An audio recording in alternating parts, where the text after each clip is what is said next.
Before coins existed, people in ancient India traded goods directly. This system is called barter. A farmer might exchange a bag of rice for a clay pot. A weaver could trade cloth for some tools. This method worked for simple local economies. People traded what they had for what they needed. However, this system had problems. It was often difficult to agree on the value of different items. How many pots is one bag of rice worth? This question did not always have an easy answer. This made long-distance trade very complicated and inefficient for growing societies.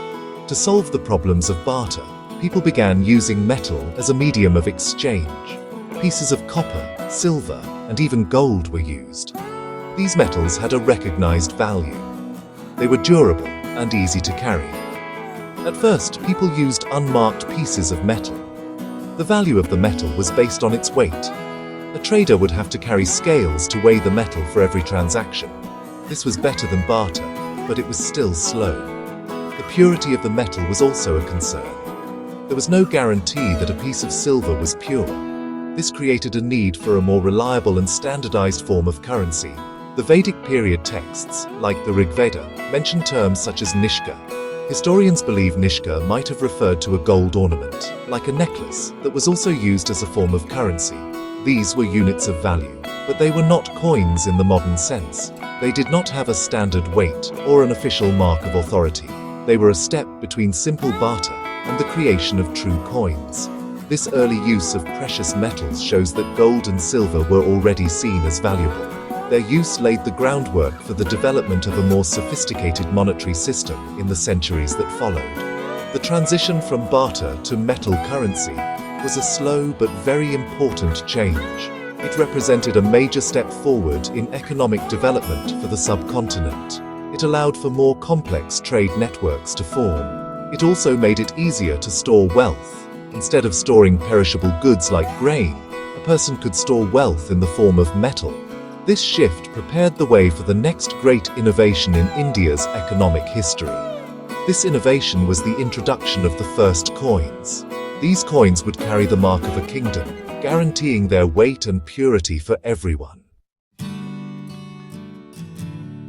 Around the 6th century BCE, the first coins appeared in India.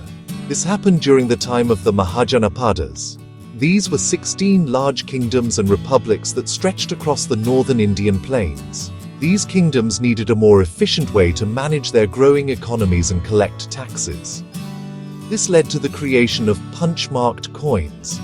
These coins were mostly made of silver. They were not round and perfect like modern coins.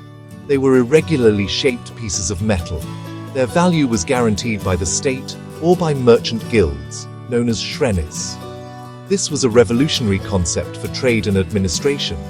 These early coins are called punch-marked coins because of how they were made. A flat piece of silver was stamped with several different symbols.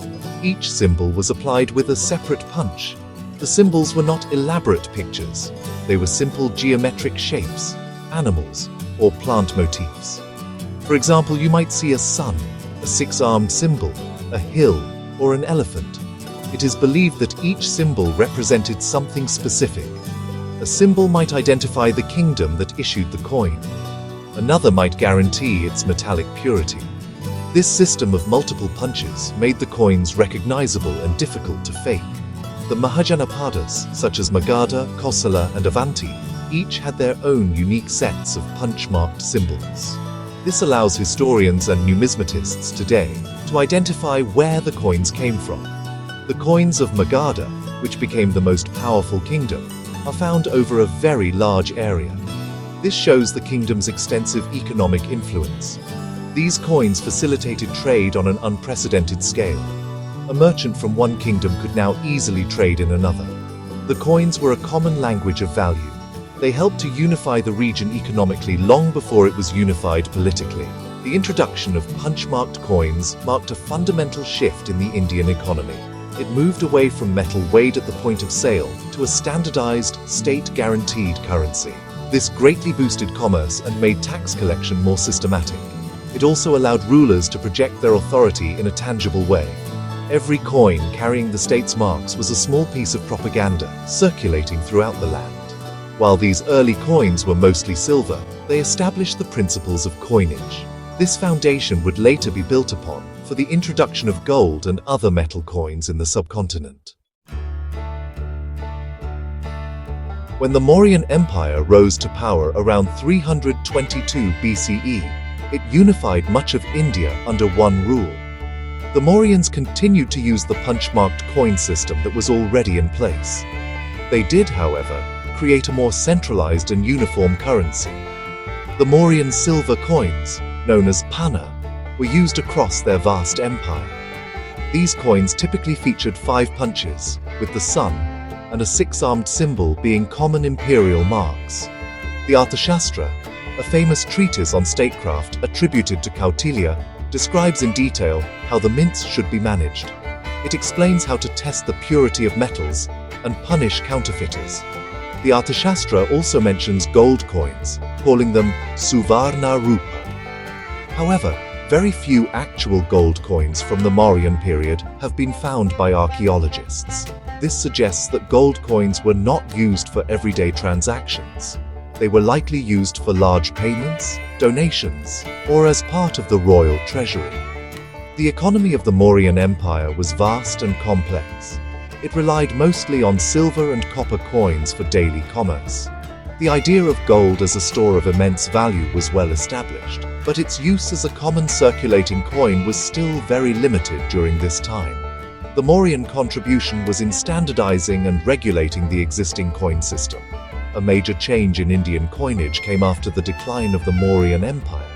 This was with the arrival of the Indo-Greeks in the 2nd century BCE.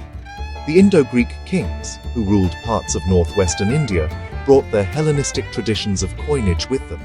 Their coins were very different from the Indian punch-marked coins. They were round, die-struck, and featured realistic portraits of the rulers on one side, called the obverse. The other side, the reverse, often depicted Greek deities. These coins also included the king's name and titles written in Greek script. This was a completely new style for the subcontinent. The Indo-Greeks were among the first to issue a significant number of gold coins in India. While these were not widespread, they set a powerful precedent. Their coins introduced the concept of using coinage for portraiture and political propaganda. The artistic quality of their coins, especially the silver ones, heavily influenced subsequent Indian dynasties. The practice of putting the king's image on a coin was a powerful statement of sovereignty. This blend of Indian and Greek styles created a new path for numismatic art. It paved the way for the beautiful and expressive coins that would be minted by later empires like the Kushans and the Guptas. The Kushan Empire, which flourished from the 1st to the 3rd century CE, marks a very important chapter in the history of Indian gold coins. The Kushans controlled a vast territory that included parts of Central Asia and northern India. This empire was situated at the heart of the Silk Road trade routes. They had extensive trade with the Roman Empire, which paid for Indian goods like spices and textiles in gold. This influx of Roman gold gave the Kushan rulers the resources to mint their own gold coins in large quantities. The first Kushan emperor to issue gold coins extensively was Vima Kadphises. The Kushan gold coins, known as dinars, were a departure from earlier Indian coinage. They adopted the weight standard of the Roman gold aureus, which was about 8 grams. This decision was very practical. It made the Kushan coins easily acceptable to international merchants who were familiar with the Roman currency. This facilitated smooth trade along the Silk Road. The coins of Vima Kadphises typically showed a portrait of the king, often depicted as a powerful, imposing figure. The reverse side of the coins usually featured the Hindu god Shiva with his bull, Nandi. This showed the king's personal devotion and his connection to Indian culture. Under the famous Kushan ruler Kanishka I and his successors, the artistic scope of gold coins expanded dramatically. The coins became a gallery of deities from different cultures. The Kushan pantheon on coins was incredibly diverse. It included not only Hindu gods like Shiva and Buddhist figures like the Buddha, but also Greek, Zoroastrian, and other deities from across their empire. This religious syncretism reflected the multicultural nature of the Kushan state. The coins showed gods and goddesses such as Helios, Selene, Ardoksho, and Pharaoh. This amazing variety makes Kushan coins a rich source of information about the religious landscape of the time. The Kushan era truly established gold coinage as a key part of the Indian monetary system. They were the first Indian dynasty to mint gold coins on a large scale. They also perfected the art of die striking, creating coins with clear images and inscriptions. The practice of showing the king on one side and a deity on the other became a standard that would be copied by many later dynasties. The Kushans demonstrated that coins could be more than just money. They could be symbols of power, tools for international trade, and expressions of cultural and religious identity. Their legacy in numismatics is profound and long-lasting. The Gupta Empire, which ruled much of northern India from the 4th to the 6th century CE, is often called the Golden Age of ancient India. And, this title is especially true when it comes to their coinage. The Gupta emperors produced some of the most beautiful and artistically accomplished gold coins in Indian history.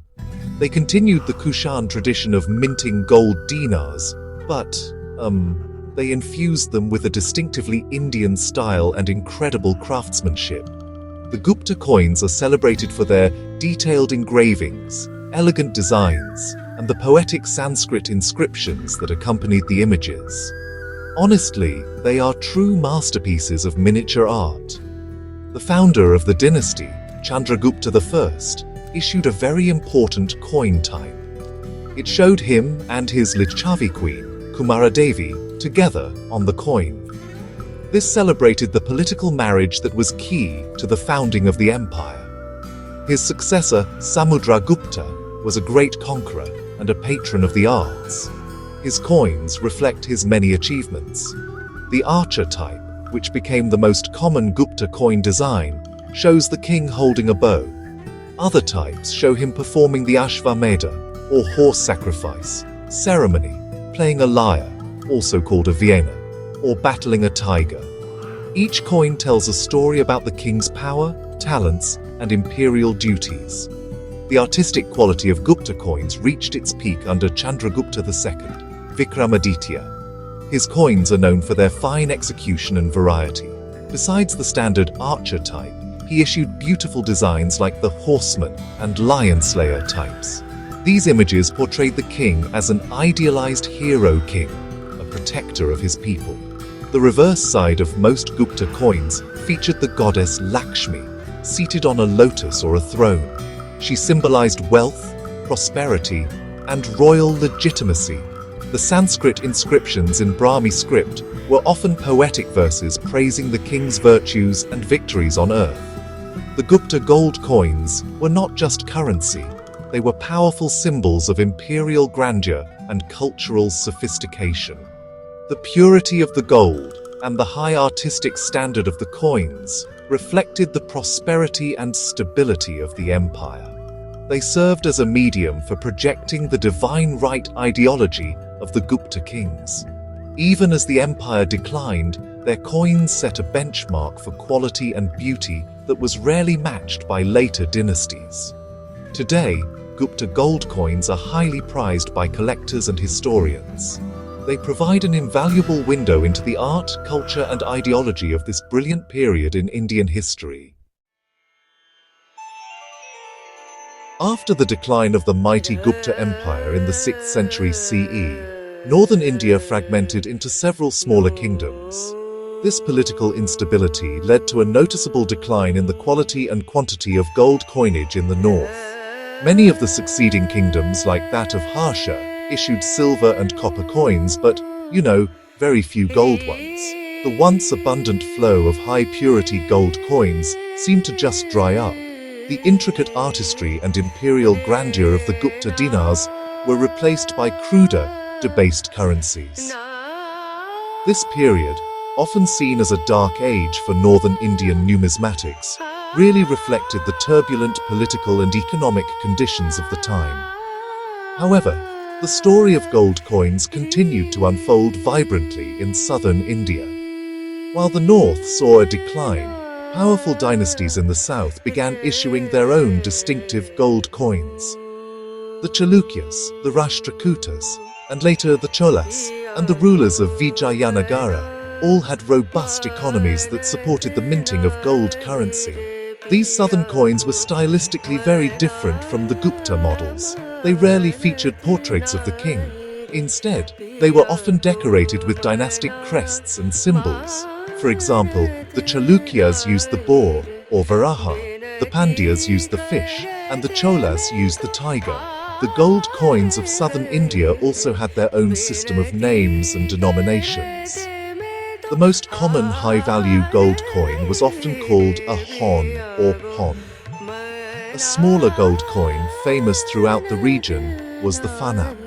These coins were often very small, sometimes resembling tiny buttons of gold.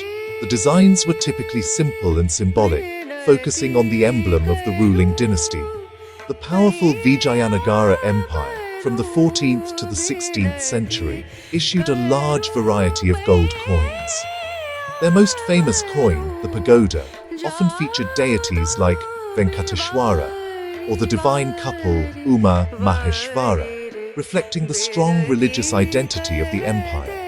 This regional divergence in coinage really highlights the different political and cultural trajectories of North and South India during the early medieval period.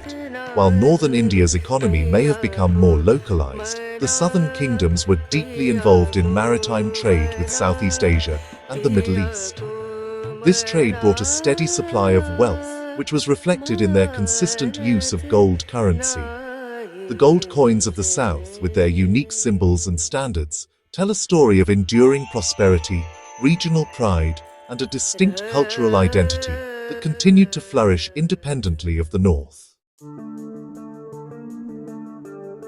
The arrival of Islamic rule in India, starting with the establishment of the Delhi Sultanate in 1206 CE, brought significant changes to the subcontinent's coinage.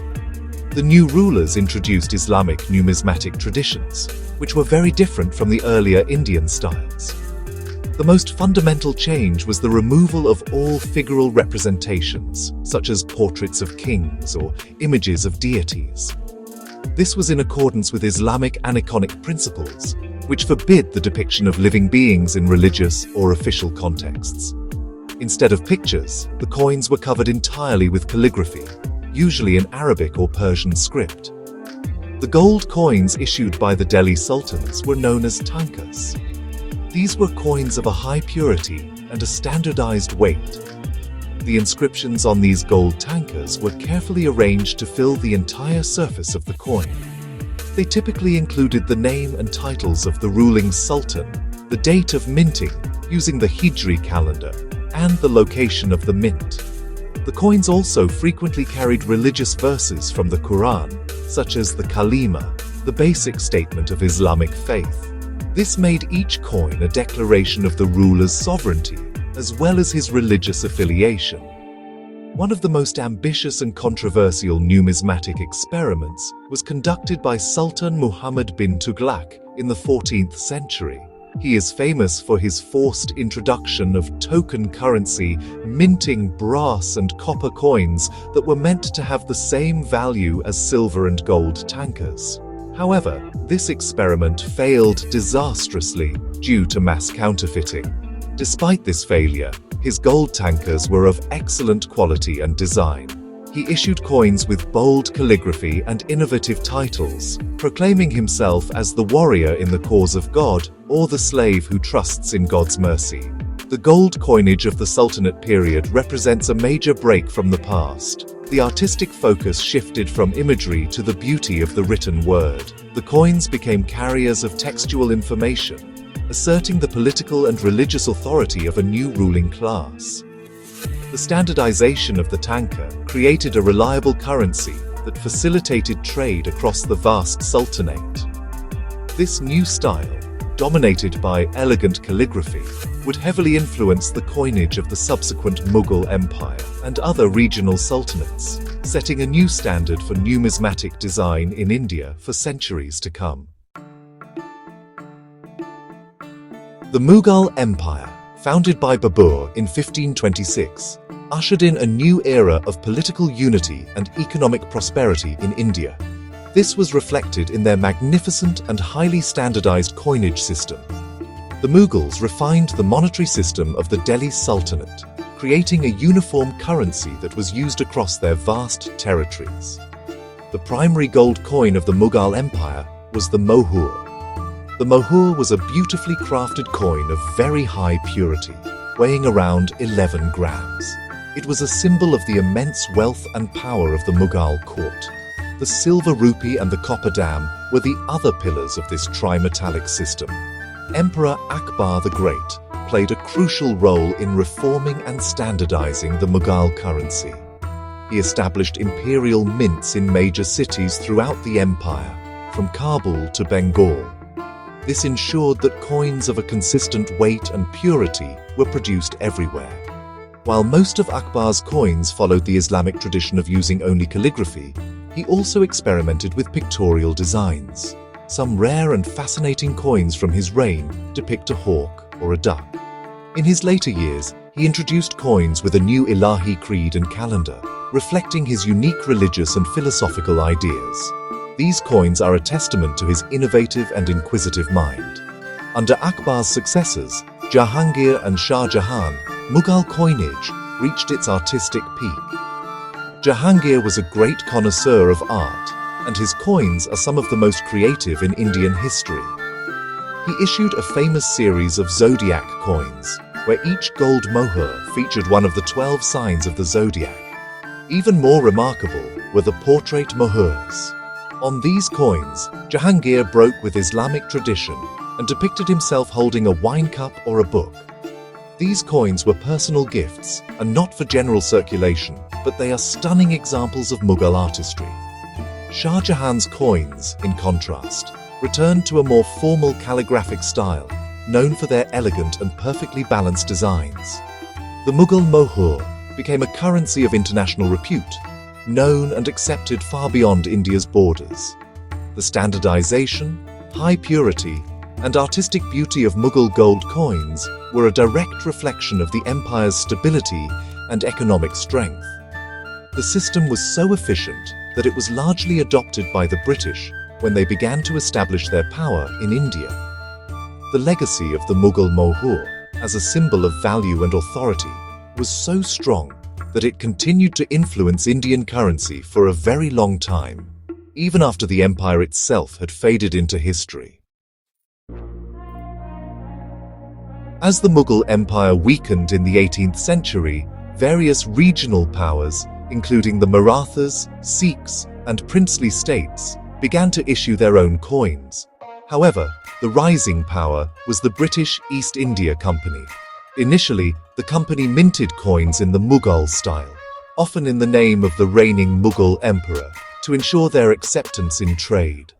As British influence grew, they began to introduce their own designs.